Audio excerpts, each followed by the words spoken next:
Fala galera do YouTube, tudo bem? Aqui é o professor André com mais uma aula para vocês. Hoje nós vamos estudar a parte do estudo dos ácidos, das bases e do conceito de pH, beleza? Se você já está assistindo nossos vídeos, está curtindo aí, não esquece de se inscrever no nosso canal e indicar para a galera aí, bacana? Depois da vinheta eu explico tudo para vocês. Bora lá!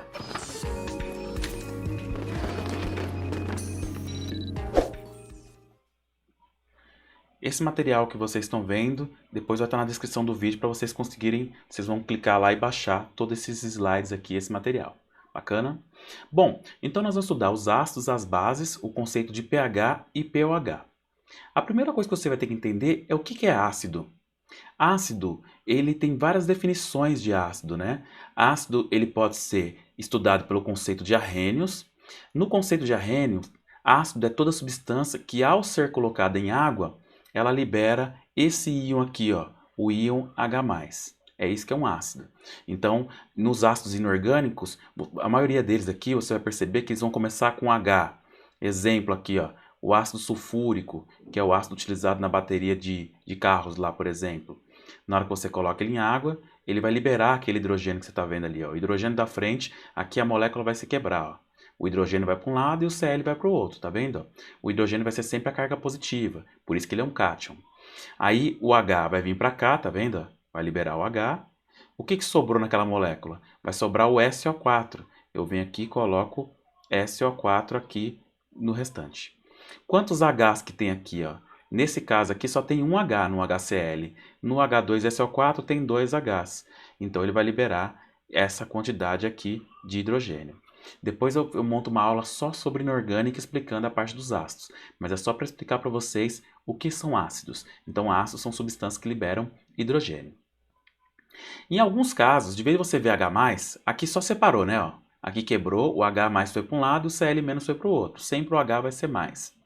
Em alguns casos, de vez de falar o conceito de H+, que é mais simples, eles vão usar o conceito, não o conceito de arrênios, o conceito de Bronsted e Lauer, esses dois caras aqui. Como que funciona? A ideia é praticamente a mesma, só que aqui no caso a água ela vai ser somada ao processo. Então esse hidrogênio aqui, ele vai ser doado aqui para a água vai receber esse hidrogênio, e ela, de vez de ficar H2O, como entrou mais um hidrogênio, vai ficar H3, porque tem um hidrogênio a mais. E esse hidrogênio tem carga positiva, por isso que vai ficar H3O+. O nome desse cátion aqui, desse íon, vai ser o íon hidrônio. Tá? Por que eu estou explicando isso? Porque se eu falar para vocês se uma substância é ácida, quer dizer que ela tem muito hidrogênio, H+, o íon, ou ela vai ter o H3O+. Se eu falar H3O+, e falar H+, é a mesma coisa, dentro do conceito de acidez, beleza? Então nos livros aí, nos sites que eu vou mostrar para vocês, que é a parte do site americano, eles vão mostrar esse íon como H3O+, ele não vai mostrar com H+. Nos livros aqui do Brasil, a maioria vão estar mostrando como H+, como hidrogênio H+, beleza? Então eu tenho que explicar esses dois conceitos para vocês entenderem. Então, os ácidos vão ter sabor azedo, né? Um exemplo é o limão, vinagre, sabor azedo. Eles conduzem eletricidade. É por isso que as baterias de carro são feitas com ácido lá. Tem o ácido de bateria, o ácido sulfúrico. Não é que ele produz energia elétrica, ele conduz energia elétrica. Então a energia vai vir da bateria, vai passar pelo ácido, vai conduzir os elétrons e vai passar por aqui e vai acender a lâmpadazinha lá. Beleza? Libera hidrogênio quando reage com metais, e quando ele reage com as bases, que eu vou explicar agora, vão formar sais. Bases. As bases podem ser chamadas de hidróxidos ou álcalis, ou alcális. Né? Essas bases, no conceito de arrênios, aqui eu vou explicar só o conceito de arrênios, são substâncias que, ao ser colocadas em água, ela vai liberar o OH-, a hidroxila. Beleza? Então essa que é a ideia que vocês têm que ter. Vou colocar mais uma base aqui, ó. Essa aqui é o leite de magnésia, é o hidróxido de magnésio. Nesse caso aqui ela vai ter duas hidroxilas, ó. Ele vai ter 2 OH. Na hora que eu colocar ele em presença de água, ele vai liberar o magnésio, vai separar aqui, ó, sempre separa ao meio. O OH vai para lá, ó. Então o Mg vai para um lado e o OH vai para o outro. Qual a quantidade de OH que eu tenho aqui? 2, tá?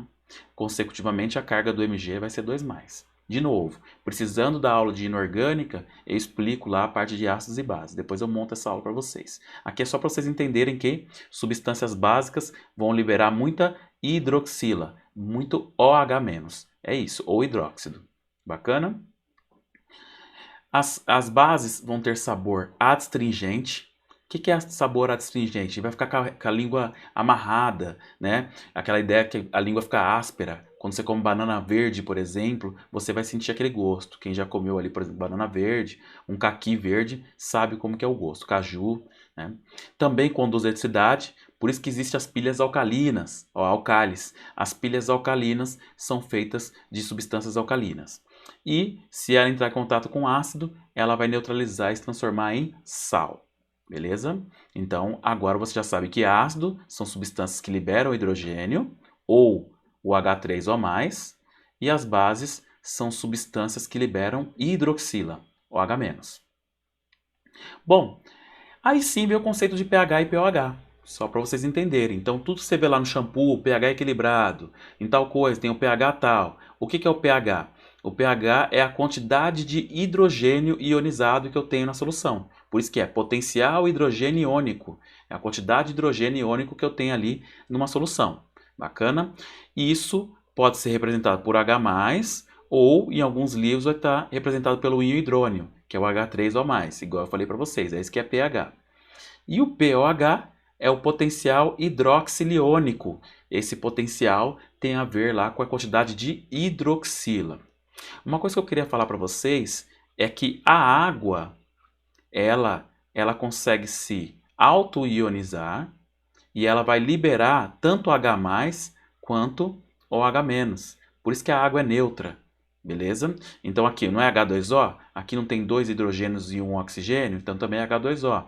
Então aqui nesse caso é o lado básico da água e aqui seria o lado ácido. Só que essa quantidade é a mesma, por isso que a água é neutra. É isso que eu vou explicando aqui. Então o pH é a escala que nós usamos. A escala de pOH eu vou explicar na próxima aula. Por enquanto, só o conceito de pH já está bom para vocês. Então seria basicamente assim, ó. A escala de pH ela vai de 0 até 14. Quando vocês verem lá, o pH 5. O pH do cabelo é 5, o pH de tal coisa é tanto. Então é isso. Então quanto menor o pH, quer dizer que eu vou ter mais H+, a quantidade de H+ vai ser muito alta, por isso que ele vai ser ácido. Uma substância neutra, no caso da água, ela vai ter a quantidade de H+ igual à quantidade de OH-. Elas vão ser iguais, eles vão se neutralizar, por isso que é neutro. Aqui, ó, quantidade de H+ vai ser igual a de OH-. E no caso das substâncias básicas, a quantidade de OH- vai ser maior. Vai crescer a quantidade de OH-. Essa substância vai ser básica ou alcalina. Beleza? Agora que você já sabe a escala de pH, que eu já expliquei para vocês, eu queria mostrar aqui esse simulador. Esse simulador, ele é desse site aqui, ó, que está aqui embaixo. Se vocês quiserem consultar depois, pode consultar. Eu fiz um teste aqui nesse simulador e basicamente nós identificamos algumas coisas. Vou colocar para vocês aqui para vocês verificarem. Então ali tem a solução, tem a água, o nome está lá em cima em inglês, né? E aqui do lado tem a escala de pH. Na hora que eu coloquei aquilo ali, que ele vai identificar o pH da substância, você vai perceber que o pH da substância é 7, ou seja, é a água. Se eu tirar ou colocar água, o pH da água vai continuar 7, beleza? Vou colocar lá, por exemplo, ácidos de bateria. Esse ácido de bateria vai ter pH 1, é extremamente ácido, beleza? Aí vou subindo um pouco o pH, peguei lá suco de laranja. Suco de laranja vai ter pH 3,5. Leite, o leite vai ter pH 6,5, tá subindo o pH, ó, tá saindo de... Agora já tá indo. Sabonete, sabonete líquido, sabonete de mão, né? E esse aí seria aquela substância para limpar fogão, né? São extremamente básicos, pH 13. Olha quando eu vou colocando água. Percebe que o pH vai mudando porque a água vai interferindo nesse processo. O pH aí, nesse caso, vai diminuindo. E se a substância for muito ácida, o pH vai subindo. Depois eu explico o equilíbrio iônico para vocês, vocês vão entender por que isso ocorre quando eu adiciono água. E a parte de partículas ali dentro, de íons, né? Olha quando a substância é ácida, vai ter bastante H+. Olha lá, o H+ é o vermelhinho, tá como íon hidrônio lá embaixo, ó. Aqui embaixo vocês podem perceber que está como íon hidrônio, a quantidade de H+. Aí no caso do café, pH 5, né? já vai subindo, ó a quantidade de OH-, vocês estão percebendo lá de lá, no canto. Ela vai aumentando a quantidade de OH-. A água vai ser exatamente igual, a quantidade de H+, e de OH-. Agora o pH vai subindo, o pH no sangue, por exemplo, já vai subindo a quantidade de hidroxila.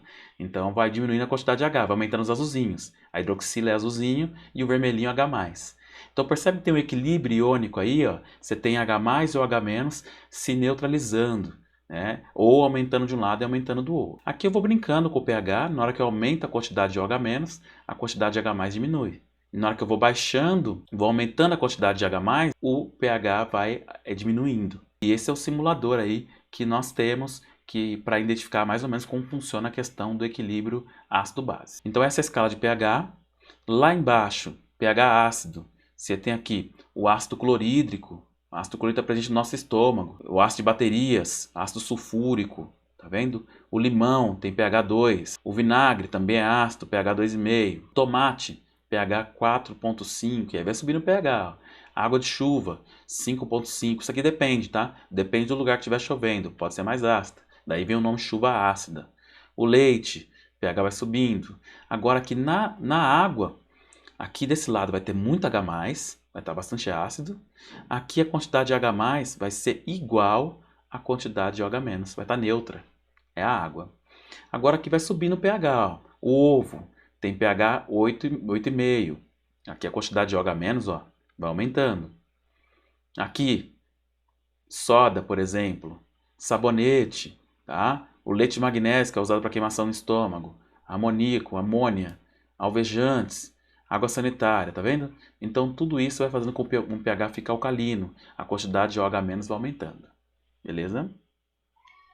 Qual que é a importância do conceito de pH para nossas vidas? No caso da água, o pH é essencial. Não sei se vocês já perceberam, quem mora em condomínio ou já foi a algum local, tem lá uma pessoa que sempre está verificando a qualidade da água. Ele retira a sujeira que está na água e ele acerta o pH da água da piscina. Se de repente esse pH da piscina ele fica muito alterado, se ele não conseguir equilibrar o pH, aí você tem alteração na pele da pessoa, tem alteração no cabelo, a coloração da água pode mudar, pode acontecer de alguns agentes tiverem naquela água ali, alguns agentes patogênicos. Então, o controle do pH é essencial no caso das piscinas. Aquário. Quem tem aquário de peixe, tem alguns peixes que eles sobrevivem melhor e é algum tipo de pH. Então, existe algumas pessoas que têm o seu aquário e tem que controlar o pH ali, porque se dependendo do pH, aquele peixe pode morrer. Então, tá aí a importância. Outra coisa aí, quem vai prestar o Enem, a parte de pH da água, por conta da chuva ácida, ela pode cair ali, no caso de algum local, de algum rio, alguma coisa que tem ali um peixe. E se ficar ácido, pode ser que, dependendo do tipo de vegetal que tiver aqui, né, ou o tipo de alga que tiver aqui, ou o tipo de peixe que tiver ali, ele pode morrer por conta da variação do pH. A água que nós bebemos também é essencial, o controle do pH, o padrão de potabilidade. Tem uma aula de soluções, quem quiser também dar uma assistida na aula de soluções, eu explico falando um pouco sobre o tratamento da água, beleza? O solo. O solo é essencial o controle do pH. Tudo que você planta ali no solo depende do pH do solo. No Enem, por exemplo, eles cobram muito que no caso de uma chuva ácida, ela pode deixar ali o pH do solo ácido. Automaticamente ele já contamina aquela água que fica ali no aquífero freático, no lençol freático, aquela água subterrânea, e aí você tem uma contaminação ácida e pode matar uma série de micro-organismos, enfim. E aqui eu dei o exemplo das hortênsias. Tem até alguns artigos falando na internet das hortênsias teimosas. Dependendo do pH do solo, a hortênsia pode adquirir algumas colorações. Então a cor dela pode mudar de acordo com o pH do solo. E alguns alimentos não dão muito bem meio ácido, ou você tem que corrigir o pH. Enfim, tem várias técnicas que dá para vocês estudarem aí. Nos alimentos, é essencial conhecer o pH dos alimentos, até mesmo para você ter uma alimentação variada. Tem alguns especialistas que defendem melhor a parte da alimentação de alimentos alcalinos. Então vocês percebem aqui que tem uma série de alimentos importantes aqui de pH alcalino. Porém, também tem muitos alimentos que são ácidos, muitas frutas são ácidas também.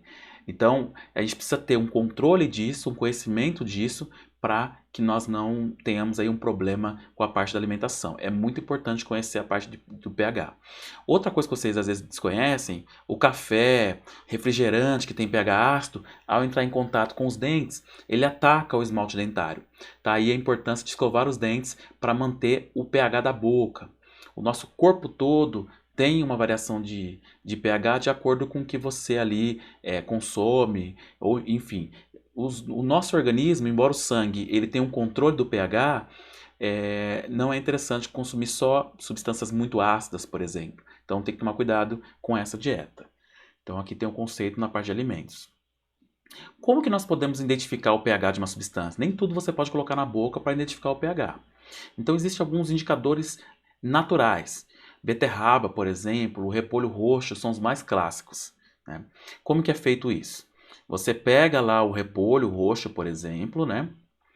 Bate ele no liquidificador e tira aquele líquido, o extrato dele. Na hora que você jogar numa substância ácida, numa neutra, numa básica, o pH dela vai fazendo com que a cor dentro desse repolho tenha um composto, tem compostos químicos que ao ter lá o pH, se tem muita quantidade de H+, se a quantidade de H+ for igual à quantidade de OH-, ou se a quantidade de OH- for maior, aqui, ele vai mudando de cor, porque a quantidade de H+ e de OH- vai interferir nesse fator. Temos também os indicadores artificiais, que é a fenolftaleína. A fenolftaleína é uma mistura que nós temos lá de uma substância branca que nós dissolvemos com álcool e depois colocamos aqui. Se a substância for ácida, ela fica incolor até um certo pH. E quando ela vai ficando alcalina, ela vai ficando com essa coloração mais rosada, né? E aí vai indo. Temos os tornassol. Papel tornassol, você coloca ali e ele muda de cor. Ou ele vai ficar azul ou fica vermelho, de acordo com o pH. Um indicador universal, você coloca na solução, ele vai mudar de cor. E aí você controla aqui, ó, você compara com essas cores que tem na caixinha e você sabe se o pH vai de 0 até 14. Aqui é a fenolftaleína, tá vendo? Aqui é o equilíbrio iônico. Se de repente meio ácido ela fica incolor, vai vir para cá o equilíbrio. E meio básico ela vai ficando com aquela coloração rosada. Nós temos também a parte da solução tampão. Eu tenho uma aula que eu explico tudo sobre solução tampão. A solução tampão ela serve para equilibrar esse pH-metro aqui, ó. Esse aqui é um equipamento para identificar o pH. Aqui você tem um eletrodo e aí você coloca ele no líquido que você quer identificar. Você pega lá, por exemplo, um refrigerante. Quero saber o pH do refrigerante. Mergulha aqui e ao mergulhar no líquido, ele conta aqui e indica a parte do pH para você. Temos aqui alguns exercícios que eu coloquei para vocês treinarem aí. E aí vocês vão fazer análise, ó. Responde aí sobre o que é pH, o pOH. E aqui é para olhar esses dados e falar qual que é ácida e qual que é básica. Beleza? Tentem fazer esses exercícios aí. Bom, espero que vocês tenham gostado da aula. Se vocês gostaram, não esquece de curtir aí o nosso vídeo e compartilhar com a galera. Deixe os comentários se vocês tiverem dúvidas, se vocês estão gostando das aulas e até a próxima aula. Abraço a todos.